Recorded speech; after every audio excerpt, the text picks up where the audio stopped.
Você pode dizer amém? Você pode dar um glória aí, crente? Você pode se assentar.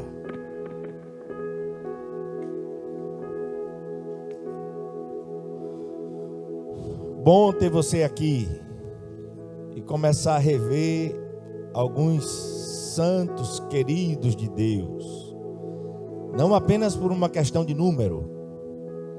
Não sofro e declaro que nunca sofrerei, nem de numerofobia, nem de numerolatria.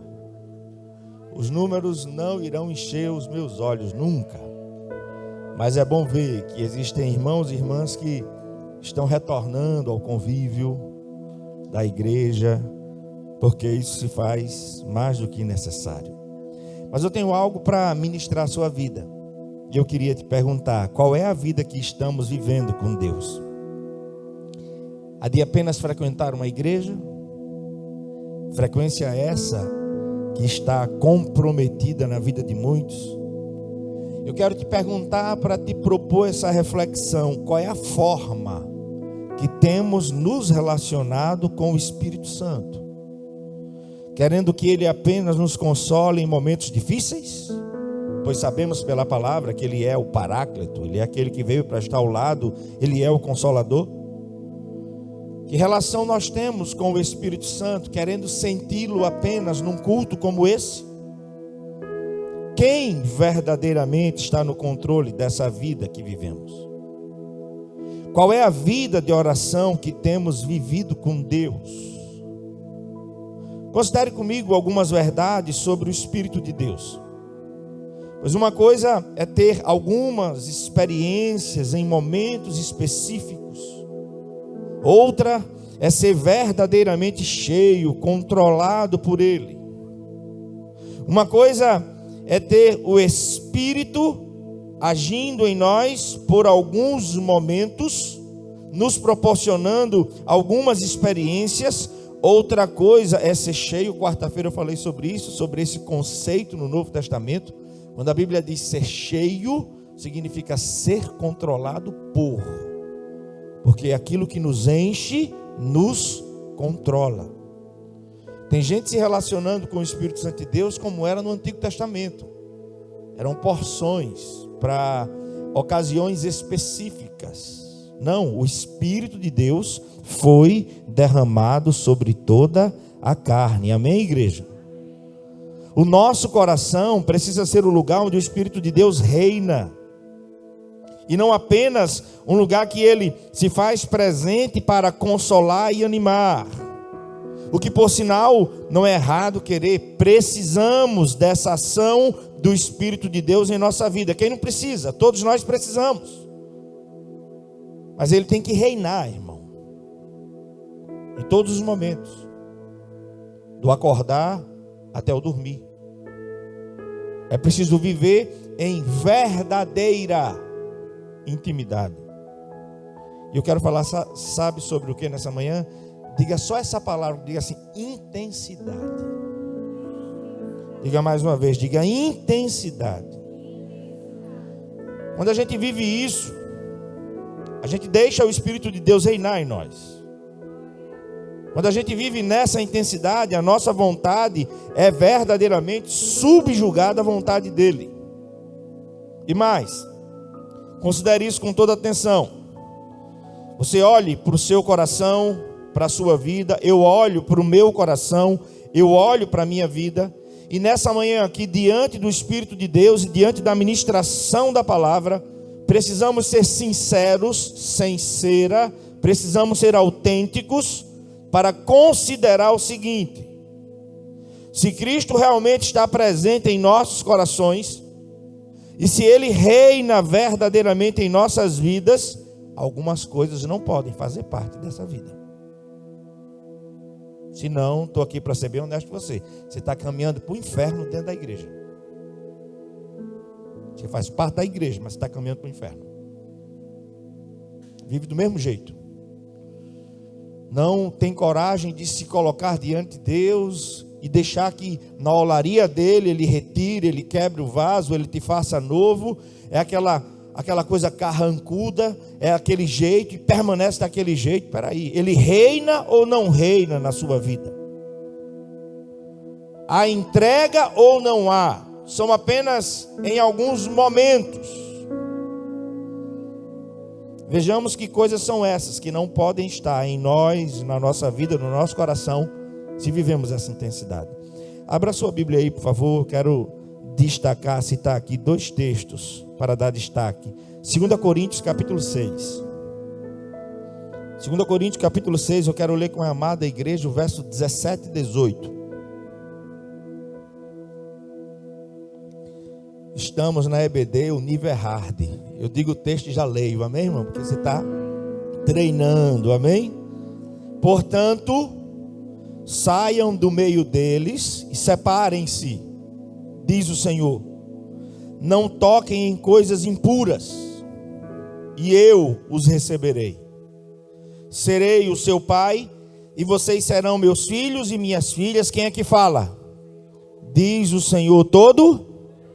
O que é que está claro nesse texto? Uma separação é exigida, sim ou não? É uma ordem ou não é, igreja?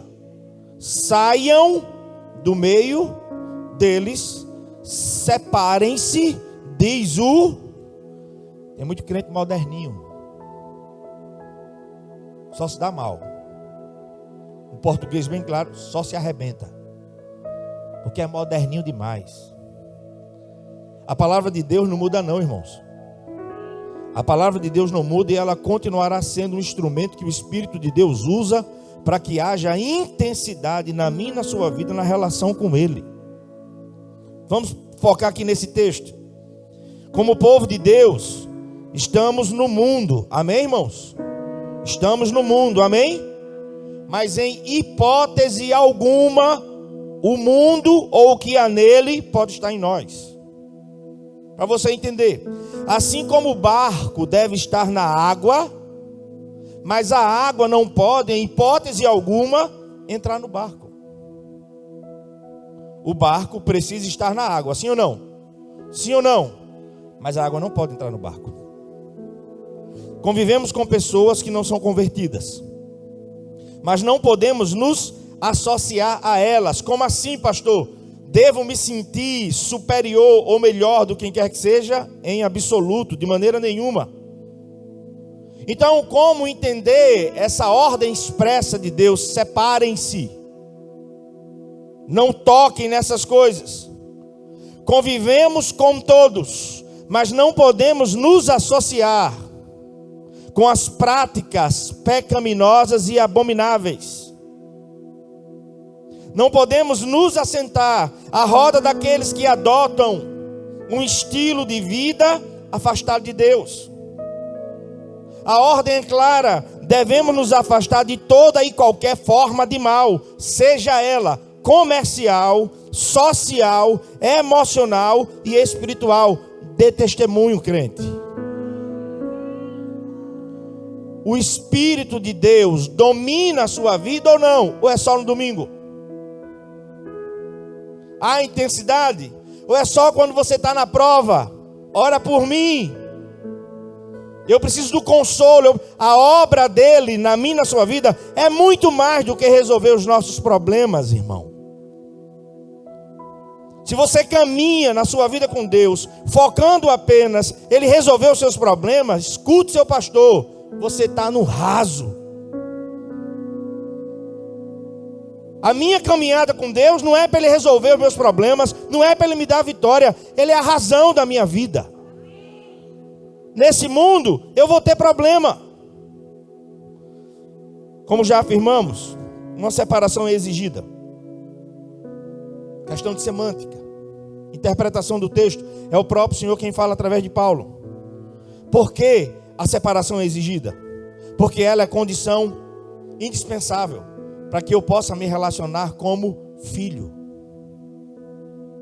Saiam do meio deles, separem-se, diz o Senhor, e só assim vocês serão para mim filhos e filhas, e eu serei para vocês pai. Quer intimidade? tem que haver intensidade. Senão, não se engane, nada feito.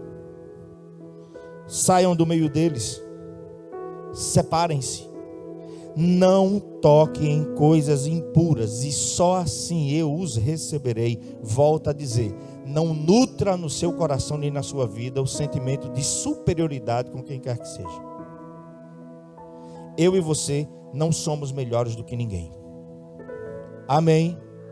Você não é melhor do que aquele amigo lá do trabalho que é um bandista. Você não é melhor do que ele. Não deve surgir no nosso coração um sentimento de superioridade, porque a diferença é Cristo.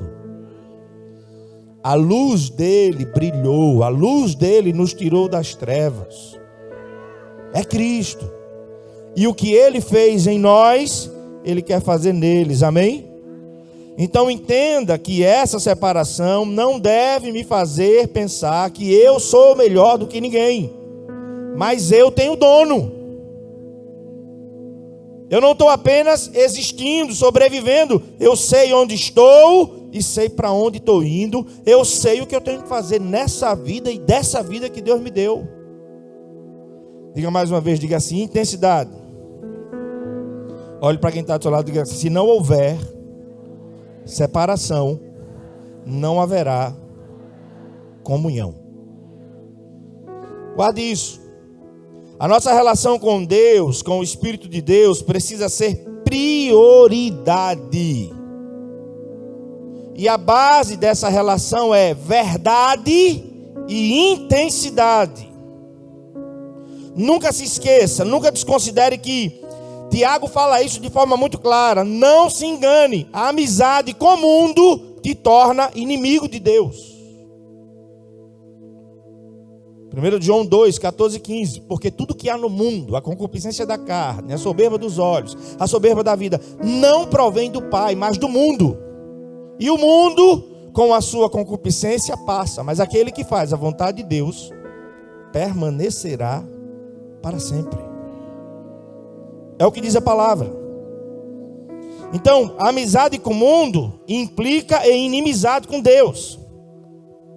Amar o mundo e se envolver com ele, com as coisas dele, é desprezar o amor de Deus.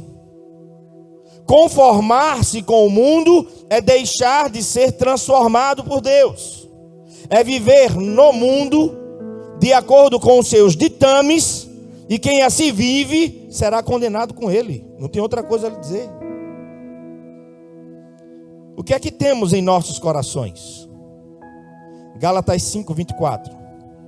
Diz assim: os que pertencem a Cristo Jesus crucificaram a carne com as suas paixões e com os seus desejos. O Espírito domina. Você é tentado? Sem dúvida. Eu sou tentado, mas sem dúvida nenhuma. Mas quando há intensidade na relação com o Espírito Santo de Deus, os que pertencem de fato a Cristo aprenderam a crucificar a carne, a crucificar as suas paixões e a crucificar os seus desejos. Não poucas vezes a gente ouve de pessoas que estão se afundando no charco de pecado. Por quê? Porque a intensidade é na mão contrária. É na mão contrária. Considere uma verdade central nessa simples palavra que traga a sua vida nessa manhã. Essa relação tão necessária e indispensável que todos nós precisamos ter com a pessoa do Espírito Santo de Deus é uma questão de, diga comigo, entrega. Diga mais forte, diga entrega e intensidade. Intenso mesmo, irmão. É o relacionamento que a gente tem que viver com o Espírito Santo de Deus. O que significa essa intensidade que preciso ter, pastor? O que significa de forma prática essa intensidade que preciso viver no meu relacionamento com o Espírito Santo de Deus? Em nome de Jesus, vamos amadurecer, vamos crescer. Essa intensidade que precisamos viver com o Espírito Santo de Deus em nada tem a ver com o que muita gente faz.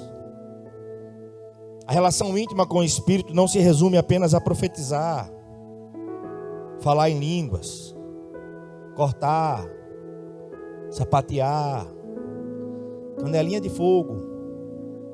Mas a língua, só a graça.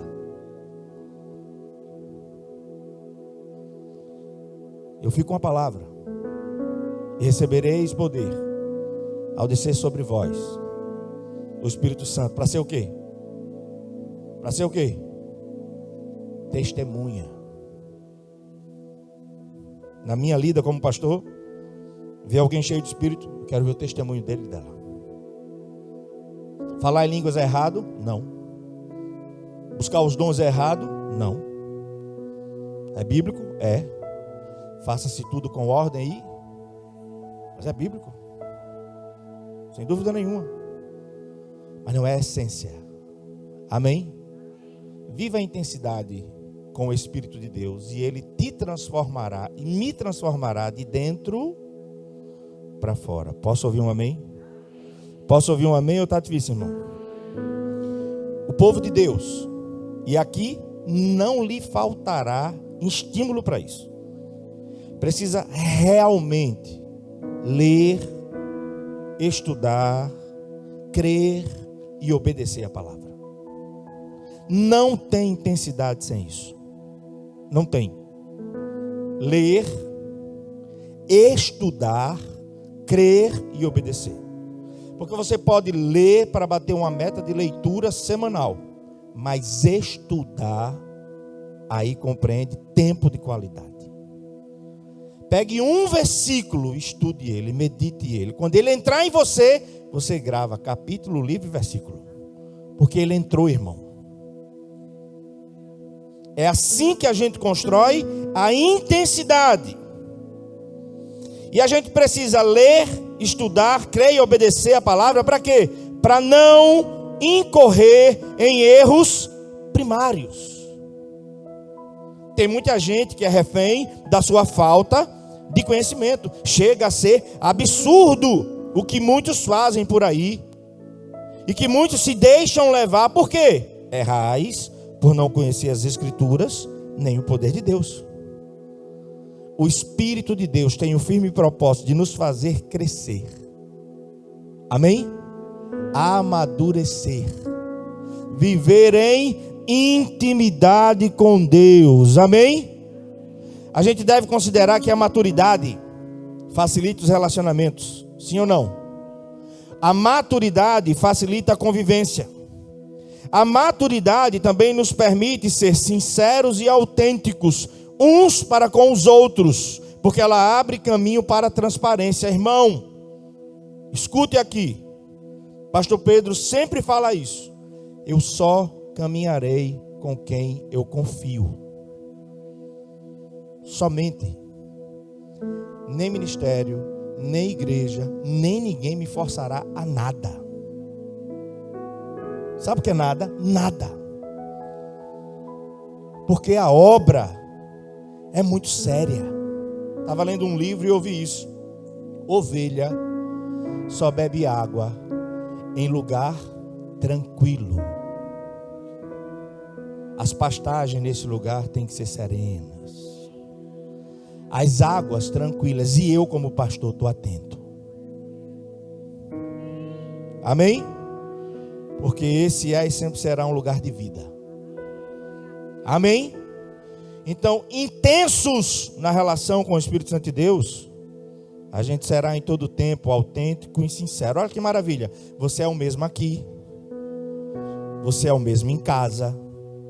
Você é o mesmo no trabalho.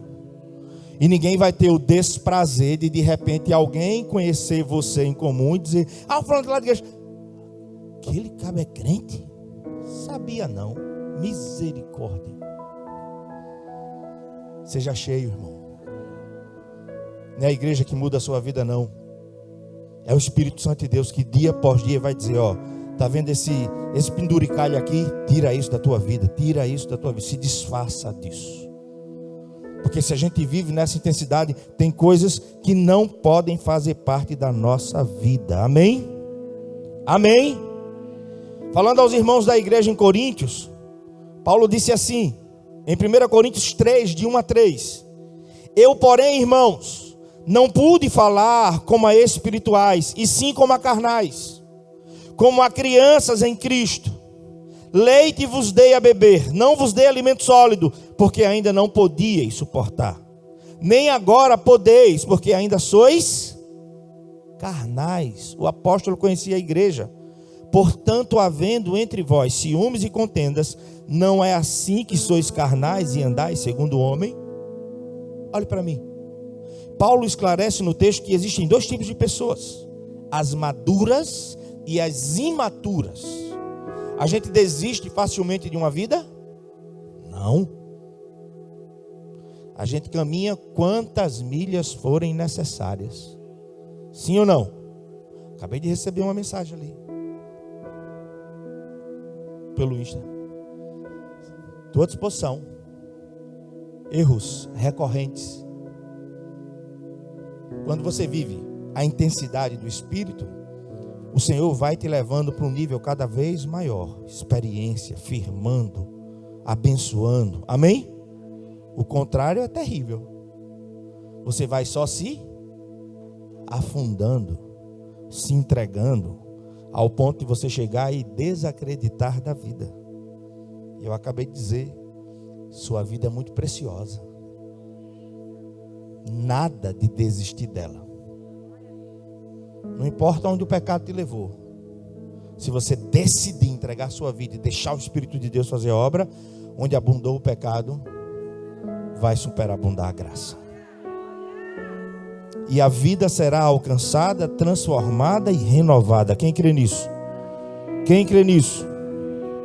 Irmãos, a maturidade, tanto emocional como espiritual, se comprova pelo proceder. A maturidade emocional e espiritual se comprova pelo procedimento. Quando eu era menino, eu falava, eu pensava, eu raciocinava, eu agia. Mas eu me tornei homem e acabei com as coisas de cresceu. Se tiver intimidade, amém? Olha para quem está falando assim: cresça, irmão, em nome de Jesus. Para quem está do outro lado, diga: cresça, irmão. O irmão ficou com raiva de você aí, achando que você está chamando de menino e menina. Aí você completa agora, diga assim: cresça na graça e no conhecimento do Senhor, irmão.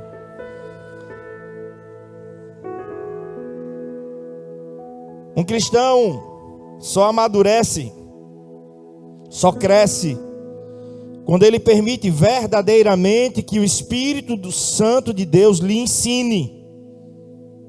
Qual é o instrumento do Espírito para agir em nós? A palavra, irmão. Não é a experiência, é a palavra. Experiência é um bônus.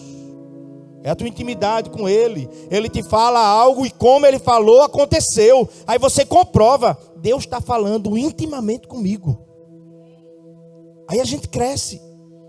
Mas o instrumento que o Espírito de Deus usa para transformar a minha e a sua vida é a palavra dEle. Por isso, eu preciso me expor a ela todo santo dia. Eu preciso ler a minha Bíblia todo santo dia. Porque quando uma pessoa se torna incapaz de ouvir, receber e agir em sua vida em conformidade com a palavra de Deus, essa pessoa ainda vive a triste realidade da imaturidade, quando não há coerência. Um cristão, repito, só irá crescer, amadurecer, quando permitir que o Espírito Santo de Deus lhe dirija os passos pela palavra. Agora considere uma verdade central nessa breve mensagem, que já caminho para o final. Essa relação tão necessária, indispensável, que todos nós precisamos ter com a pessoa do Espírito Santo, é uma questão de entrega e intensidade. Durante uma semana, quantas vezes você leu a Bíblia? Qual o teu prazer de separar algum momento todo dia para fechar a porta do teu quarto, botar uma adoração e dizer assim: Senhor, ministra a minha vida. Eu estou aqui só pelo prazer da intimidade, porque o que a gente prioriza, a gente arruma tempo. Para o que a gente não prioriza, a gente dá desculpa. É ou não é? Ah, porque não deu para ler a Bíblia. Você vai ler todo dia quando você priorizar isso na sua vida. Ah, porque só dá para orar quando eu acordo, quando eu almoço, quando eu vou dormir. Porque você não prioriza a oração. Porque quando você priorizar, você vai arrumar tempo. A gente arruma tempo ou não arruma para tudo que a gente prioriza? Sim ou não? Então vamos parar de mentir. É porque não deu tempo. Não, é porque você não tem como prioridade. Porque quando você priorizar, você arruma tempo. Coma não, irmão, durante o dia, coma não. Coma não. É muito corrido, não alimente. Não coma, fique sem comer. Buf, caiu no chão. Foi cheio do poder não, desnutrido, está com fome. Você dá um jeitinho, você para ou não para? Para ou não para? Nem que seja um lanchinho, mas você tem que botar alguma coisa para dentro, senão vai passar mal. Por quê? Prioridade. Sabe o que é que eu entendo como oração? É reconhecer a minha incompetência e a minha impotência. Por isso eu tenho que falar com Ele. Eu tenho que buscar Ele. Eu tenho que apresentar tudo a Ele. Orar é pedir.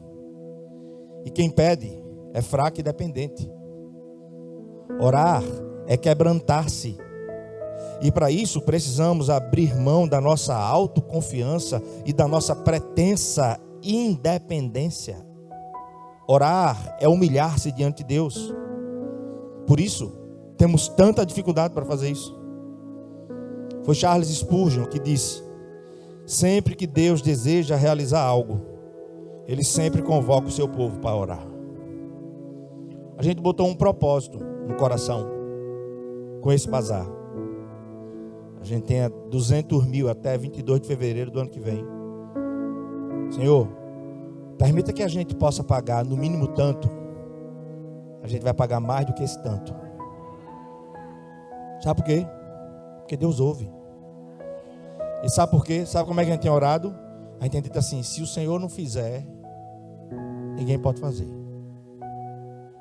Os nossos olhos estão postos em Ti, atentos para cada sinal que o Senhor der. Ele ouve, irmão. Ele ouve. Ele ouve e Ele responde. Você precisa ter essas experiências com Deus. A oração move a mão que faz o mundo girar. A oração move a mão que move o mundo. Fale com os cupincha não. Fale com quem resolve. Entra no teu quarto. Fecha a tua porta. Fala com teu pai em secreto. Ele te vê em secreto, mas Ele te recompensará publicamente. Isso é para quem? Para quem vive intensidade. Isso é para quem está nas nascentes, nas fontes, na fenda da rocha. O lugar de intimidade. Não tem outra forma de caminhar.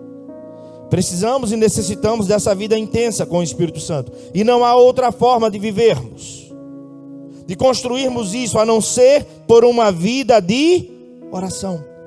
Em Lucas 11:1, vemos que depois de orar em certo lugar, um dos discípulos de Jesus chegou a ele e pediu: ensina-nos a orar como João ensinou seus discípulos.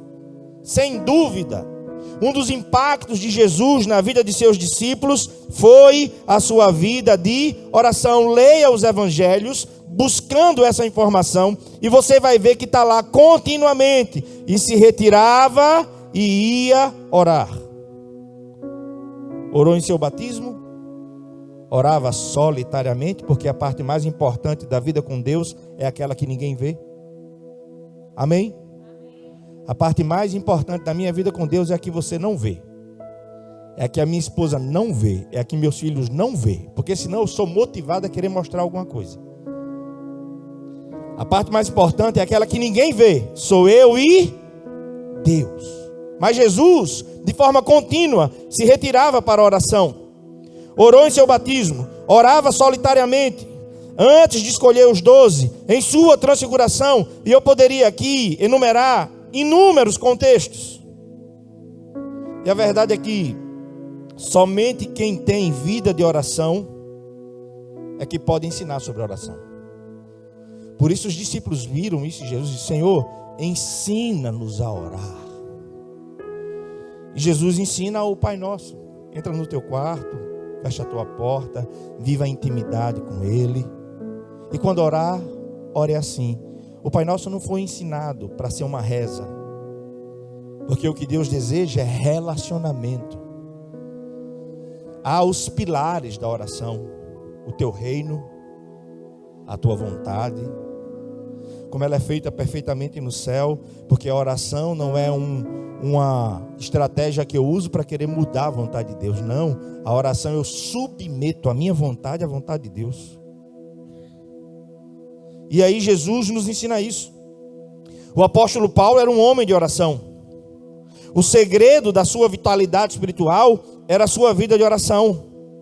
Orou na prisão, orou no templo, orou no deserto, orou nos lares, orou na praia, orou no navio diante do naufrágio, orava na sinagoga. Ele orava, irmão.